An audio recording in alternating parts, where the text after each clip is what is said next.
এবার আমরা জানব যে তোমার ভ্রূণ কর্ষণ সম্পর্কে। আগে আমরা জেনেছি তোমার অঙ্গ কর্ষণ, এবার আমরা জানবো ভ্রূণ কর্ষণ সম্পর্কে। উদ্ভিদের যে কলাকর্ষণের প্রকারভেদ তার মধ্যে এবার জানবো তোমার ভ্রূণ কর্ষণ।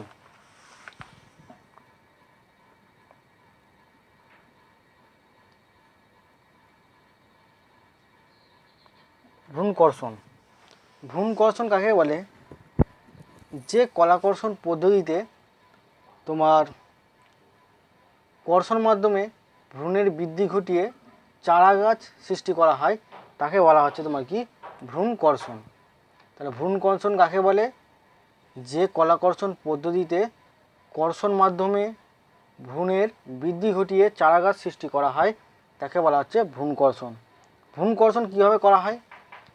প্রথমে তোমার জীবাণুমুক্ত বীজ নেওয়া হয়। বীজকে প্রথমে সোডিয়াম হাইপোক্লোরাইড দ্রবণে রাখা হয়। এর ফলে কী হচ্ছে, তোমার বীজগুলো তোমার জীবাণুমুক্ত হয়।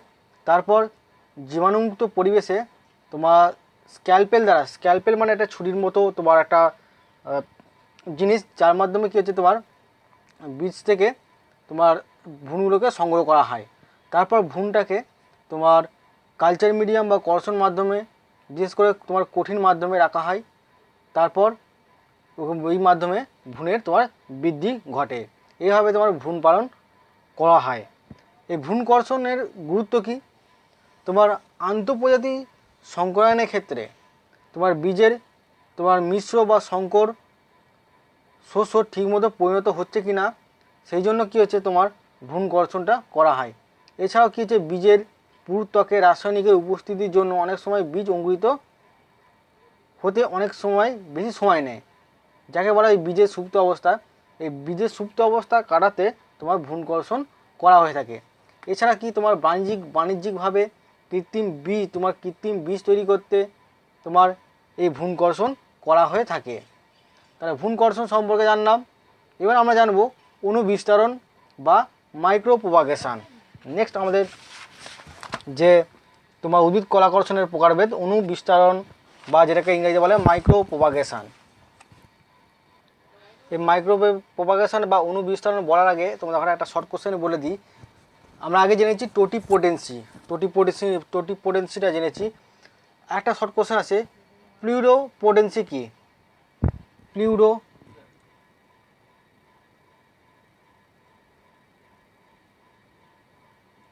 প্লুরিপোটেন্সি কি? প্লুরিপোটেন্সি হচ্ছে যখন কোষ টোটিপোটেন্সি হারালেও কোষের একাধিক রকম দেহকোষ বিভাজিত হওয়ার ক্ষমতা থাকে, তাকে বলে প্লুরিপোটেন্সি। তাহলে প্লুরিপোটেন্সি কি? যখন কোষ টোটিপোটেন্সি হারালেও কোষের একাধিক রকম দেহকোষ বিভাজিত হওয়ার ক্ষমতা থাকে, মানে প্লুরিপোটেন্সি হারালেও তাদের দেহকোষ বিভাজিত হওয়ার ক্ষমতা থাকে, তাকে বলা হচ্ছে প্লুরিপোটেন্সি। এটা মনে রাখবে, 1 নম্বরের জন্য দেয়। উদাহরণ কি? ভ্রূণের দেহে যে স্টেম কোষ থাকে দেখতে পাওয়া যায়, সেগুলি তোমার মধ্যে প্লুরিপোটেন্সি দেখতে পাওয়া যায়। তাহলে ভ্রূণের দেহে যে স্টেম কোষ থাকে, স্টেম কোষের মধ্যে তোমার প্লুরিপোটেন্সি দেখা যায়। এবার চলে আসবো আমরা অণুবিস্তার বা মাইক্রোপ্রপাগেশন সম্পর্কে। মাইক্রোপ্রপাগেশন হলো বা অণুবিস্তারণ হলো কি? উদ্ভিদের টোটিপোটেন্সি ধর্মকে আমরা ব্যবহার করে যে কলাকর্ষণ পদ্ধতিতে নির্দিষ্ট পরিবেশে নির্দিষ্ট পুষ্টি মাধ্যমে উদ্ভিদ কোষ বা কলা বা অঙ্গ কর্ষণের দ্বারা রোগমুক্ত উন্নত উদ্ভিদের ক্লোন উৎপাদন করা হয়, তাকে বলা হচ্ছে তোমার কি অণুবিস্তারণ বা মাইক্রোপ্রপাগেশন। এই মাইক্রোপ্রপাগেশন বা অণুবিস্তারণের একটা নাম আছে ক্লোনাল প্রপাগেশন।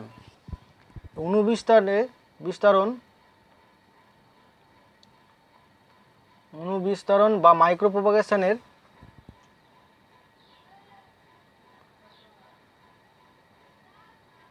মাইক্রোপ্রপাগেশনকে একটা টার্ম বলা হয়, সেটার নাম হচ্ছে clonal propagation. Clonal, CLONAL, clonal propagation, PROPAGATION, clonal propagation বলা হয়। তাহলে মাইক্রোপ্রপাগেশন বা অণুবিস্তারটা কী একবার বলছি।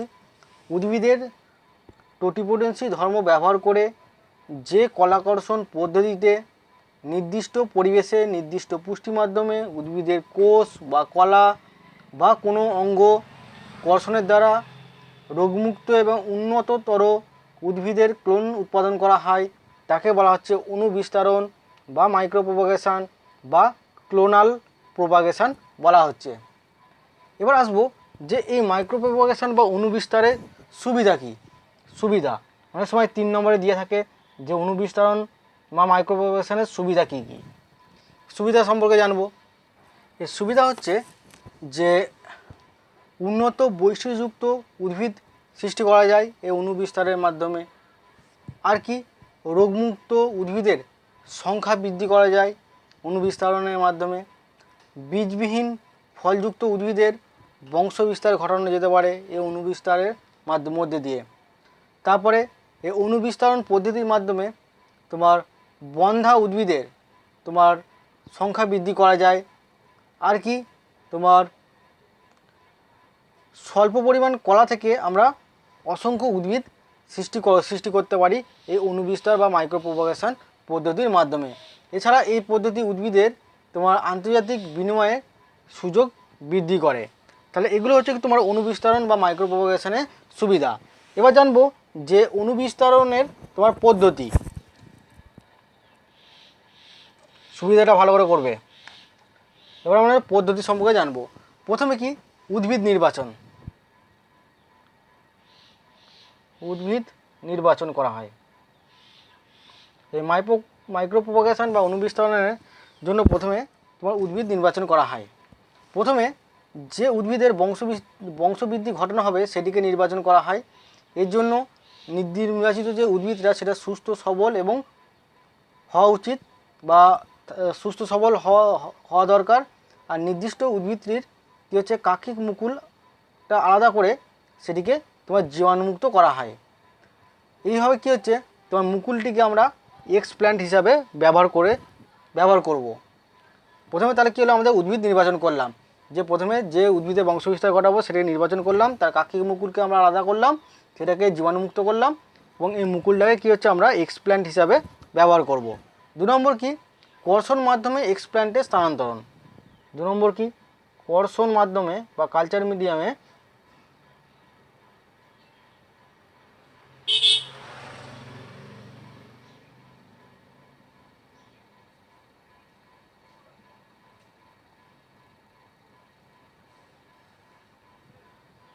সেকেন্ড স্টেপ কি, কর্ষণ মাধ্যমে এই যে তোমার এক্সপ্ল্যান্টটা, এটা উদ্ভিদের মুকুল, সেটা আমরা কী হবে তোমার কর্ষণ মাধ্যমে স্থানান্তর করব।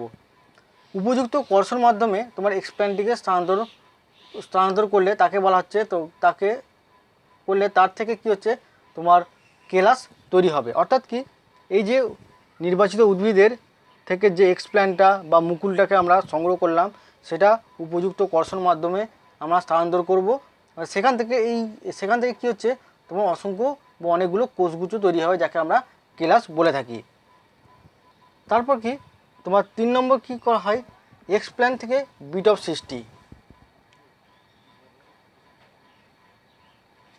এক্সপ্ল্যান্ট থেকে বিটপ অংশ সৃষ্টি। এক্সপ্ল্যান্ট থেকে তোমার কেলাস সৃষ্টি হওয়ার পর কেলাসের কোষগুলো কী হচ্ছে, কোষগুলি বিভেদীকরণের মাধ্যমে উদ্ভিদ অঙ্গ সৃষ্টি করে এবং বিটপ সৃষ্টি হয়। যখন টোটিপোটেন্সি অবস্থায় থাকে কোষগুলো, টোটিপোটেন্সি মানে কি, এক একটা কোষ সেখান থেকে তোমার মূল তৈরি হতে পারে, তোমার বিটপ অংশ তৈরি হতে পারে, সমস্ত উদ্ভিদ অঙ্গ তৈরি হতে পারে।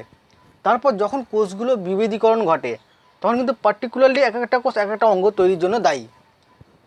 এই এক্সপ্ল্যান্ট থেকে কেলাস সৃষ্টি হওয়ার পর কেলাসের কোষগুলো বিভেদীকরণ ঘটে। তারপর বিভেদীকরণ ঘটলে উদ্ভিদের অঙ্গ সৃষ্টি করে এবং বিটপ সৃষ্টি করে। এই পর্যায়ে কী হচ্ছে, প্রধানত কী হচ্ছে উদ্ভিদের বিটপ বা কাণ্ড তোমার সৃষ্টি হয়। নেক্সট, মূল সৃষ্টি। তাহলে আমার বিটপ সৃষ্টি হয়ে গেছে, আমার মূল সৃষ্টি হবে।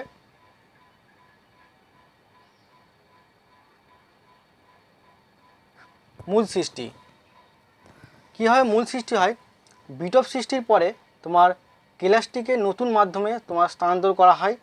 সেখানে পরিপোষক বা নিউট্রিয়েন্টের প্রভাবে কেলাসের কোষ থেকে তোমার মূল সৃষ্টি হয়। একটা কথা মনে রাখবে, এই যে কলাকর্ষণের মাধ্যমে উদ্ভিদের মূল সৃষ্টি হওয়াকে তোমার কি বলে?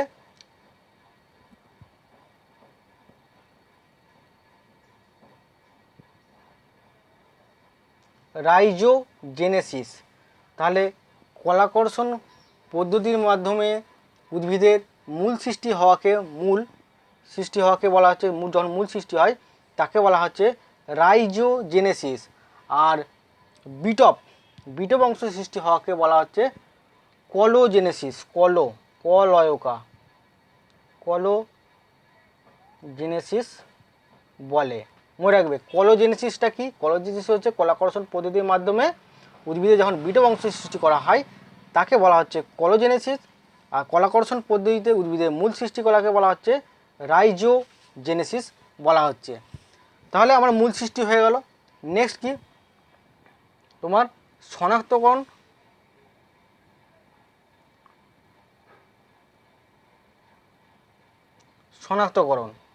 কর্ষণ মাধ্যম থেকে তোমার চারা গাছগুলোকে কী হচ্ছে গ্রিনহাউসের ছোটো ছোটো টবে তোমার স্থানান্তর করা হয়, কয়েক সপ্তাহ সেখানে রাখা হয়। এর ফলে কী হচ্ছে, চারা গাছগুলি প্রাকৃতিক পরিবেশে নিজেদের অভিযোজন করবে এবং তার থেকে পাতা মূল এর পরিমাণ বাড়বে। এই পদ্ধতিকে বলা হচ্ছে তোমার কি? হার্ডেনিং।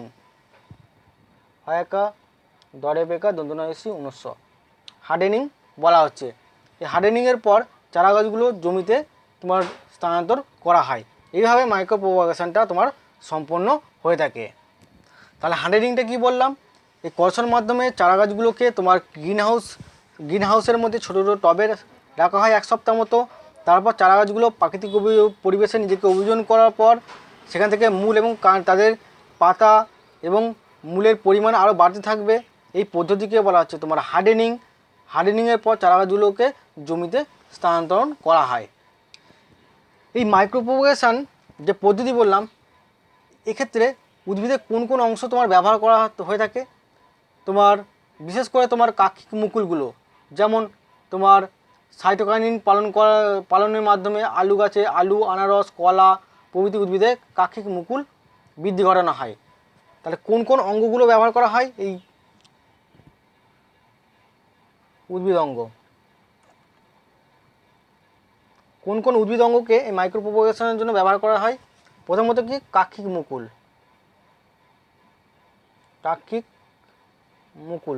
কোন কোন উদ্ভিদে কাক্ষিক মুকুল ব্যবহার করা হয়? তোমার আনারস, আলু, গোলাপ, কলা ইত্যাদি উদ্ভিদ কী হচ্ছে? কাক্ষিক মুকুলকে ব্যবহার করে থাকি। তোমার অস্থানিক মূল,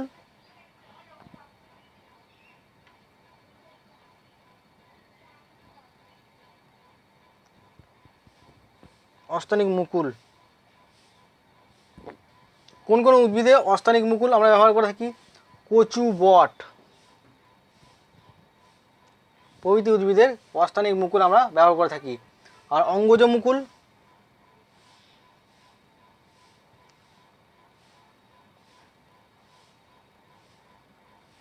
কোন কোন উদ্ভিদের অঙ্গজ মুকুল আমরা ব্যবহার করে থাকি?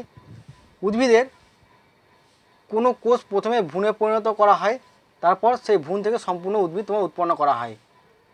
এই অঙ্গজ ভ্রূণ পদ্ধতি। অঙ্গজ তোমার মুকুল নয়, অঙ্গজ ভ্রূণ পদ্ধতি। এটা ভ্রূণ হবে, মুকুল হবে না। অঙ্গজ ভ্রূণ পদ্ধতিতে তোমার অঙ্গজ ভ্রূণ পদ্ধতিতে কী হচ্ছে? উদ্ভিদের কোনো কোষকে প্রথমে ভ্রূণে পরিণত করা হয়, তারপর ভ্রূণ থেকে সম্পূর্ণ উদ্ভিদ তোমার সৃষ্টি করা হয়।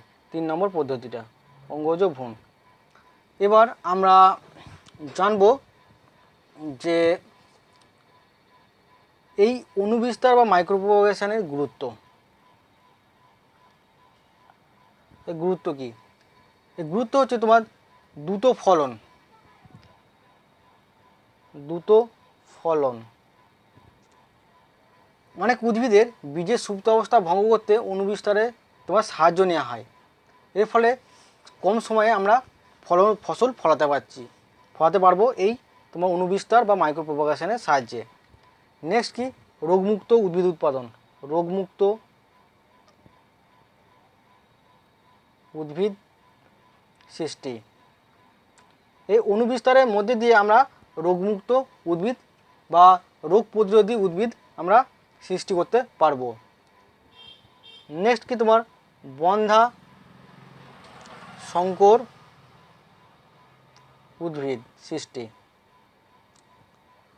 এই অণুবিস্তারের সাহায্যে বিভিন্ন উদ্ভিদের যে বন্ধা ভ্যারাইটি তৈরি করা সম্ভব, যার ফলে স্বনিষেকে তোমার বাধা দিয়ে তোমার উদ্ভিদের মান ঠিক রাখা সম্ভব হয়।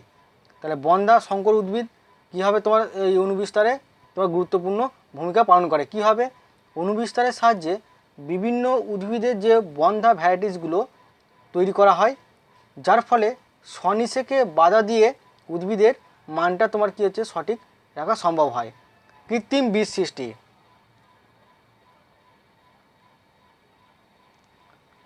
কৃত্রিম বীজ সৃষ্টি।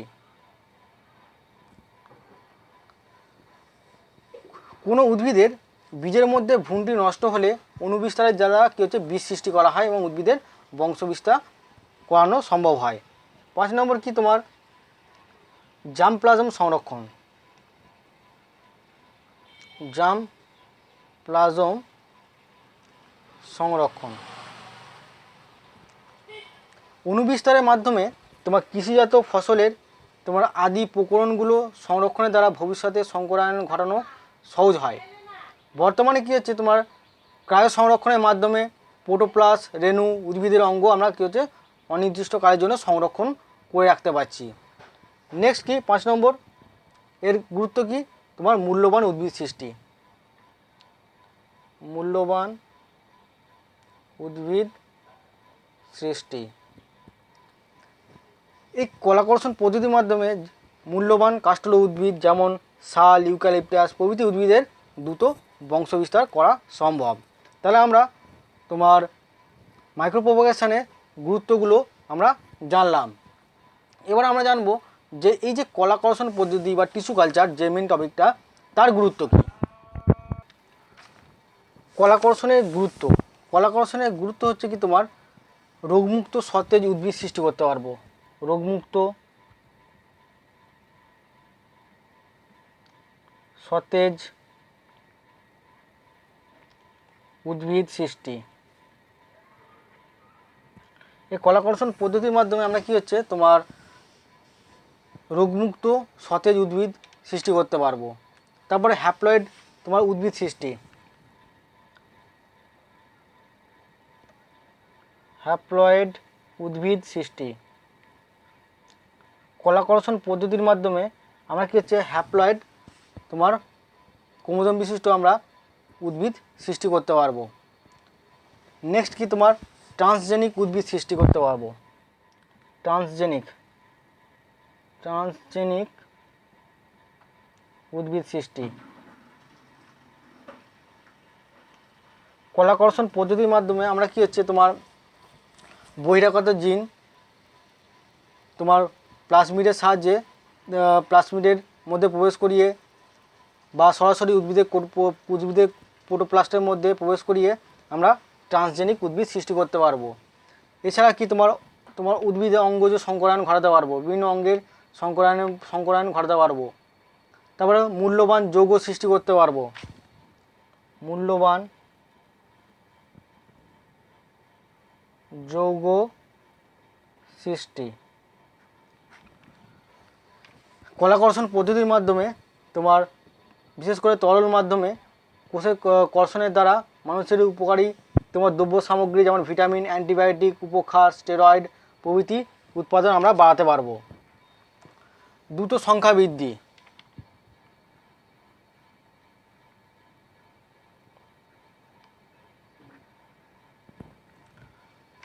এই কলাকর্ষণ পদ্ধতির মাধ্যমে আমাদের যে সমস্ত কাঙ্ক্ষিত উদ্ভিদ দরকার সেইগুলোকে আমরা কি হচ্ছে তোমার তাদের দ্রুত সংখ্যায় বৃদ্ধি করতে পারবো। তারপর কি বিলুপ্তপ্রায় উদ্ভিদ সংরক্ষণ। বিলুপ্ত প্রায় উদ্ভিদ সংরক্ষণ। এই কলাকর্ষণ বা টিস্যু কালচারের মধ্যে দিয়ে আমরা কি করব, যে বিলুপ্তপ্রায় বা বিরল উদ্ভিদ গোষ্ঠীকে আমরা কি হচ্ছে সংরক্ষণ করতে পারবো। তারপরে কি তোমার অঙ্গজ ভ্রূণ। অঙ্গজ ভ্রূণ জাইগোট ছাড়া তোমার পৃথক এক একটি দেহকোষ থেকে কর্ষণের মাধ্যমে আমরা কৃত্রিমভাবে এক বা একটি ভ্রূণ উৎপাদন করা যায়। যেমন গাছের ক্ষেত্রে করা হয় এগুলো, যে ভ্রূণ থেকে আমরা উদ্ভিদ সৃষ্টি করতে পারবো। এগুলো হচ্ছে তোমার কি কলাকর্ষণের গুরুত্ব।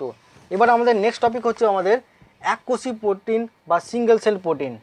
ইম্পর্টেন্ট জিনিস একটা, একক কোষ প্রোটিন বা সিএসসিপি, সিঙ্গেল সেল প্রোটিন। এসসিপি বা single cell protein. Single cell protein কি, মানুষ সহ অন্যান্য প্রাণীর তোমার অনুরূপ খাদ্যরূপে ব্যবহৃত যে সমস্ত প্রোটিন বা অণুজীব, যেমন ছত্রাক, শৈবাল, ব্যাকটেরিয়া কোষদেহ থেকে বাণিজ্যিকভাবে উৎপাদন করা হয়, তাদের বলা হচ্ছে একক কোষ প্রোটিন বলা হচ্ছে। তাহলে একক কোষ প্রোটিন কি, মানুষ সহ অন্যান্য প্রাণীর অনুরূপ খাদ্যরূপে ব্যবহৃত যে সমস্ত প্রোটিন অণুজীবের কোষদেহ থেকে কোষদেহকে আমরা বাণিজ্যিকভাবে উৎপাদন করা হয়, তাকে বলা হচ্ছে তোমার কি সিঙ্গেল সেল প্রোটিন বা একক কোষ প্রোটিন বলা হচ্ছে। অর্থাৎ মানুষ এবং অন্যান্য প্রাণীদের যে খাবার ছাড়াও কি হচ্ছে অনুরূপ পরিপূরক খাবার যে বাণিজ্যিকভাবে তৈরি করছি, তাকে বলা হচ্ছে তোমার কি একক কোষ প্রোটিন বা সিঙ্গেল সেল প্রোটিন বলা হচ্ছে। এই সিঙ্গেল সেল প্রোটিন, এখানে একটা শর্ট কোশ্চেন আছে, প্রোটিন কি, প্রোটিন পরে ফলা হস্য তয়সী দন্ত না, প্রোটিন কি, এটা একটা বাণিজ্যিক তোমার বা ব্যবসা তোমার বাণিজ্যিকভাবে প্রস্তুত এক ধরনের কী হচ্ছে তোমার সিঙ্গেল সেল প্রোটিন। ঠিক আছে, এটা মিথাইলোফেলাস নামক এক প্রকার অণুজীব থেকে পাওয়া যায়। তাহলে প্রোটিনটা কি, এটা এক ধরনের বাণিজ্যিকভাবে ব্যবহৃত এক ধরনের তোমার সিঙ্গেল সেল প্রোটিন, যেটা মিথাইলোফেলাস নামক অণুজীব থেকে তোমার পাওয়া যায়। MethylPHILUS মিথাইলোফেলাস অণুজীব থেকে তোমার পাওয়া যায়। এই যে তোমার সিঙ্গেল সেল প্রোটিন, এর প্রয়োজনীয়তা কি, এর প্রয়োজনীয়তা হচ্ছে যে মানুষের খাদ্যের চাহিদা পূরণ করা। প্রথমত কি, মানুষের খাদ্যের চাহিদা পূরণ করা। 2 নম্বর কি, এর খাদ্যের পুষ্টিগুণ বৃদ্ধি করা। ধরো এই যে সিঙ্গেল সেল প্রোটিনের মাধ্যমে আমরা কি হচ্ছে অনুরূপ একটা পরিপূরক খাদ্য তৈরি করছি, তার মধ্যে দিয়ে আমরা অত্যাধিক পরিমাণে বা তো ওর মধ্যে অতিরিক্ত কোনো পুষ্টিগুণ আমরা যোগ করতে পারি, যেমন ভিটামিন, তোমার অ্যান্টিবায়োটিক, হরমোন, লিপিড ইত্যাদি উৎসেচক আমরা যোগ করতে পারছি। এর ফলে কি হচ্ছে খাদ্যের পুষ্টিগুণটা আরও বৃদ্ধি করতে পারছি এই সিঙ্গেল সেল প্রোটিনের মধ্যে দিয়ে। তারপরে কি, তোমার বিশেষ খাদ্যাভ্যাসের চাহিদা পূরণ। বিভিন্ন শারীরিক কারণে মানুষের কী হচ্ছে মাছ মাংস বা অনেক সময় বাধা থাকে বা খেতে তোমার নিষেধ থাকে, সেক্ষেত্রে কী হচ্ছে তাদের এই যে মাছ মাংসের মধ্যে যে প্রোটিন, ফ্যাট বা অন্যান্য তোমার গুরুত্বপূর্ণ যে উপাদানগুলো থাকে, সেইগুলো কিন্তু এই সিঙ্গেল সেল প্রোটিনের মাধ্যমে কী হচ্ছে তোমার পূরণ হয়ে থাকে। এছাড়া কি, পশুপালনের বিকল্প। এই যে সিঙ্গেল সেল প্রোটিন বা একক কোষ প্রোটিনের মাধ্যমে তোমার গবাদি পশুর বিকল্প খাদ্য তৈরি হয়, যার মাধ্যমে কী হচ্ছে তাদের যথাযথ পরিমাণে তারা পুষ্টিগুণ পেয়ে থাকে এবং আমরা ব্যবসায়িক দিক থেকে আমরা অনেকটা লাভবান হই। এবার তোমরা একটা শর্ট কিছু কোশ্চেন বই থেকে করে নিও, এগুলো পরীক্ষা আসে, যে কয়েকটা ব্যাকটেরিয়া, ছত্রাক বা শৈবালের নাম করো যেগুলো তোমার একক কোষ প্রোটিন হিসাবে ব্যবহার করা হয় বা এসসিপি রূপে বা সিঙ্গেল সেল প্রোটিন রূপে ব্যবহৃত করা হয়। তোমরা ব্যাকটেরিয়া, ছত্রাক, ইস্ট, শৈবাল, এই যে ছকটা আছে, ছকটা ভালো করে করবে, এখান থেকে শর্ট কোশ্চেন আসে। মনে রাখবে কোন কোন ছত্রাক, কোন কোন ব্যাকটেরিয়া, কোন কোন ইস্ট, কোন কোন শৈবাল তোমার সিঙ্গেল সেল প্রোটিন হিসাবে ব্যবহার হয়। এবার আমরা জানবো যে এই সিঙ্গেল সেল প্রোটিন কীভাবে তোমার উৎপাদন করা হয়। একটা স্কিমেটিক আমি বলছি। তোমার প্রথমে কী হচ্ছে, অণুজীবগুলো নেওয়া হয়, সেগুলোকে নিয়ন্ত্রিত এটা পিএইচের এবং নিয়ন্ত্রিত তাপমাত্রায় কী হচ্ছে একটা কালচার মিডিয়ামের মধ্যে সেগুলোকে পালন করা হয় এবং তাদের হারে বংশ বিস্তার করা হয়। তারপর সেন্ট্রিফিউজ যন্ত্রের মাধ্যমে সেগুলোকে সেন্ট্রিফিউগেশন করা হয়। তারপর সেগুলোকে পরিশ্রাবণের মাধ্যমে অণুজীবগুলোকে কী হচ্ছে তোমার নিষ্কাশন করা হয়। তারপর কি করা হয়, তোমার কোষের আর্দ্রতার পরিমাণ যদি 10%-এর কাছাকাছি থাকে সেগুলোকে কী হচ্ছে তোমার নিরোধন করা হয়। তারপর উৎসেচকের মাধ্যমে নিউক্লিয়াস, এই যে তোমার অণুজীবগুলোর নিউক্লিয়াস অপসারণ করা হয়। তারপর সেগুলোকে কী হচ্ছে তোমার সিঙ্গেল সেল প্রোটিন বায়োমাস উৎপাদন করা হয়। এইভাবে স্কিমেটিক্যালি একটা করে রাখবে 2 নম্বরের জন্য। নেক্সট হচ্ছে এই সিঙ্গেল সেল প্রোটিনের গুরুত্ব বা সুবিধা কী। এর সুবিধা প্রথমে জানবো। সুবিধাগুলো কী কী, এগুলো ইম্পর্টেন্ট, ভালো করে করবে। এর সুবিধা হচ্ছে তোমার খাদ্যের গুণাগুণ আমরা বৃদ্ধি করতে পারবো। প্রথমত সিঙ্গেল সেল প্রোটিনের মাধ্যমে কী হচ্ছে আমরা মানুষ এবং গবাদি পশুর বা অন্যান্য প্রাণী কী হচ্ছে খাদ্যের মধ্যে বিভিন্ন গুণাগুণ আমরা সেখানে অতিরিক্ত দিতে পারবো। ফলে কী হচ্ছে খাদ্যের গুণমান বৃদ্ধি হবে। 2 নম্বর কি, প্রোটিনের গুণমান বৃদ্ধি। তোমার জিন প্রযুক্তির সাহায্যে খুব সহজেই জিনের পুনঃসজ্জা বা অ্যামাইনো অ্যাসিডের সজ্জাক্রমের পরিবর্তন ঘটিয়ে আমরা কী হচ্ছে প্রোটিনের গুণমান বৃদ্ধি করতে পারবো। আর কি তোমার সুবিধা কি, আমরা অধিক উৎপাদন করতে পারবো। আমরা জানি অণুজীবদের বংশবিস্তারের সময় খুব কম সময় লাগে। তাই কি হচ্ছে আমরা কম সময়ের মধ্যে এই অধিক উৎপাদন করতে পারবো এই সিঙ্গেল সেল প্রোটিন। 4 নম্বর কি সুবিধা, দূষণ নিয়ন্ত্রণ। এই সিঙ্গেল সেল প্রোটিন উৎপাদনের জন্য কলাকৌশল মাধ্যমে হিসাবে বিভিন্ন ধরনের জীবজাত এবং তোমার অজৈব শিল্প কলকারখানার তরল বর্জ্য পদার্থ তোমার ব্যবহার করা হয়।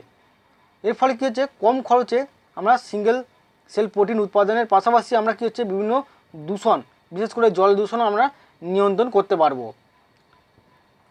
এছাড়া কি তোমার এই উৎপাদনটা, এই সিঙ্গেল সেল প্রোটিন উৎপাদন খুব সহজ, অনেক কম জায়গার মধ্যে এটা সারা বছর আমরা এই প্রোটিন আমরা সিঙ্গেল সেল প্রোটিন আমরা করে থাকতে পারবো। সহজে কী হচ্ছে এই পদ্ধতি আমরা সহজে ব্যবহার করতে পারবো। এগুলো হচ্ছে তোমার সুবিধা। অসুবিধা কী কী,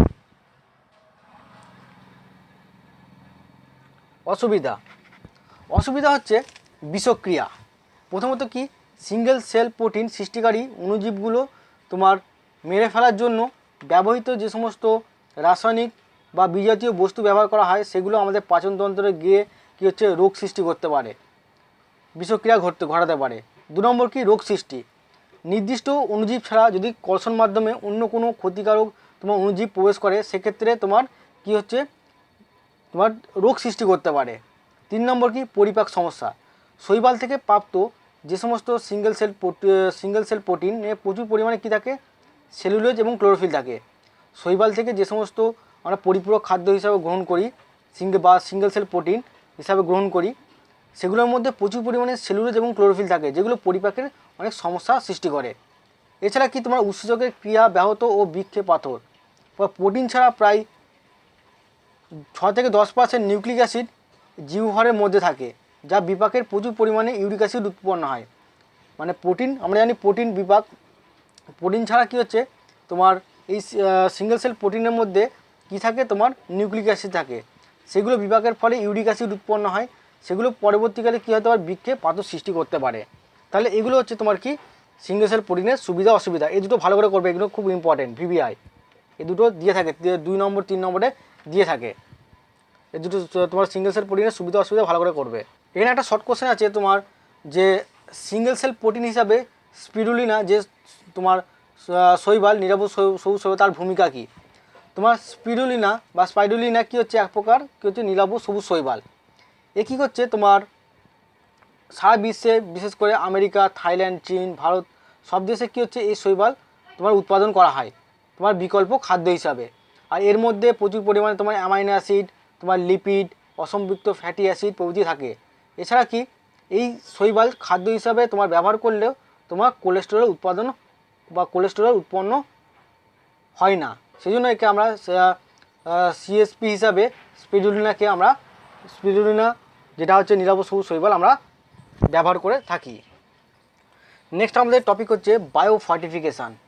বায়োফর্টিফিকেশানটা কি, যে পদ্ধতিতে উদ্ভিদ প্রজননবিদ্যা ও জিন প্রযুক্তিবিদ্যার সাহায্যে বিভিন্ন শস্যের মধ্যে অধিক পরিমাণে ভিটামিন, প্রোটিন, ফ্যাট, মাইক্রোনিউট্রিয়েন্টের পরিমাণ বৃদ্ধি করা হয়, তাকে বলা হচ্ছে বায়োফর্টিফিকেশান।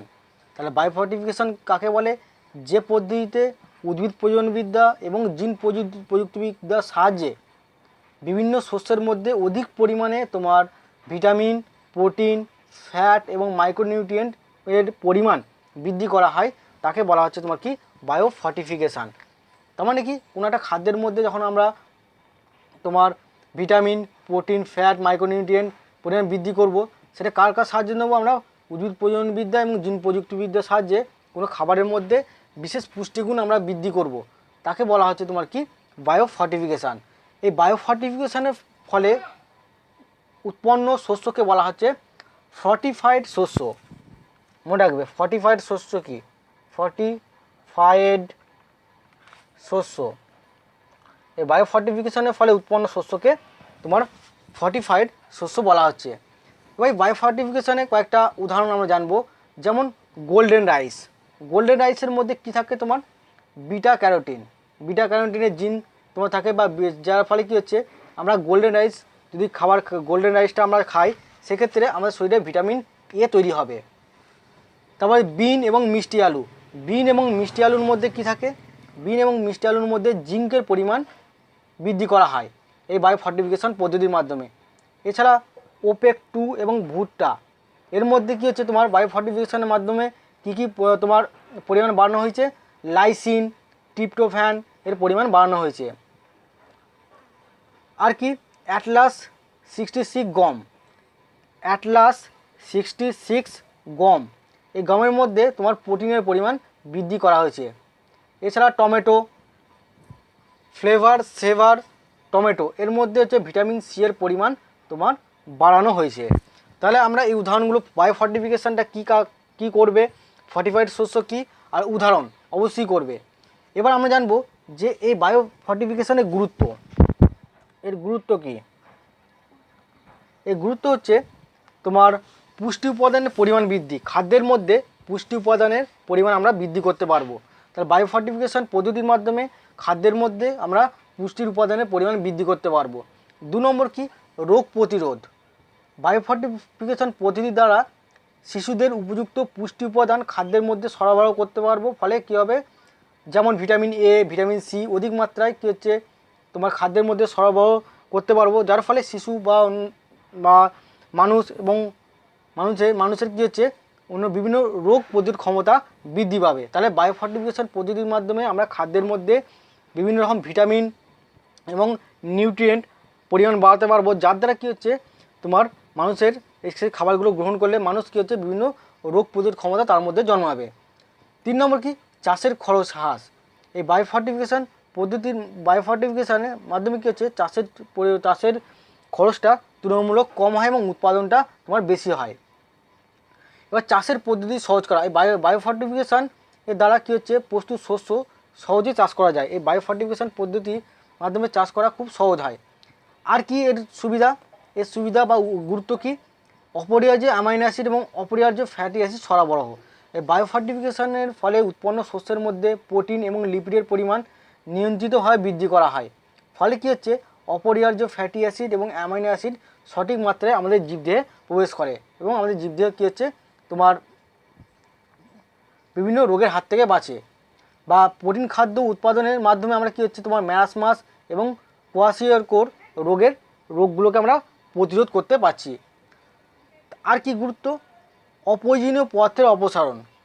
উদ্ভিদে উপস্থিত যে সমস্ত উপাদানের পুষ্টিগুণ নেয়, যে সমস্ত উপাদানগুলো পুষ্টিগুণ নেয়, তাদের কী হচ্ছে, অপসারণ করা হয় এই বায়োফর্টিফিকেশান পদ্ধতির মধ্যে দিয়ে। তোমরা বায়োফর্টিফিকেশান পদ্ধতিটা একটু বই থেকে দেখে নেবে। আর বায়োফর্টিফিকেশান বর্তমানে ভারতবর্ষে এই বায়োফর্টিফিকেশানের মাধ্যমে কী হচ্ছে, উন্নত তোমার শস্য উৎপাদন করা হচ্ছে, বৃদ্ধি করা সম্ভব হয়েছে। আর বায়োফর্টিফিকেশানে কিছু কিছু সমস্যা আছে, যেমন বায়োফর্টিফাইড শস্যের অনেক সময় কী হচ্ছে, তোমার স্বাদ, গন্ধ, যেগুলো হচ্ছে সাধারণ শস্যের চেয়ে একটু ভিন্ন হয়। অনেক সময় কী হচ্ছে, এগুলো মানুষের কাছে অনেক সময় সেগুলো গ্রহণযোগ্য হয় না। সামান্য কিছু তোমার কিছু কিছু সমস্যা থাকে। তাহলে আমরা বায়োফর্টিফিকেশন সম্পর্কে জানলাম। তাহলে আমাদের যে প্ল্যান্ট ব্রিডিং বা উদ্ভিদ প্রজননবিদ্যা যে সেটা টপিকটা আমাদের শেষ হলো। আমরা পড়ছিলাম চ্যাপ্টার নাম্বার 10 খাদ্য উৎপাদনের যে উন্নতি সাধন, তার মধ্যে যে একটা টপিক ছিল প্ল্যান্ট ব্রিডিং, সেটা আমাদের শেষ হলো।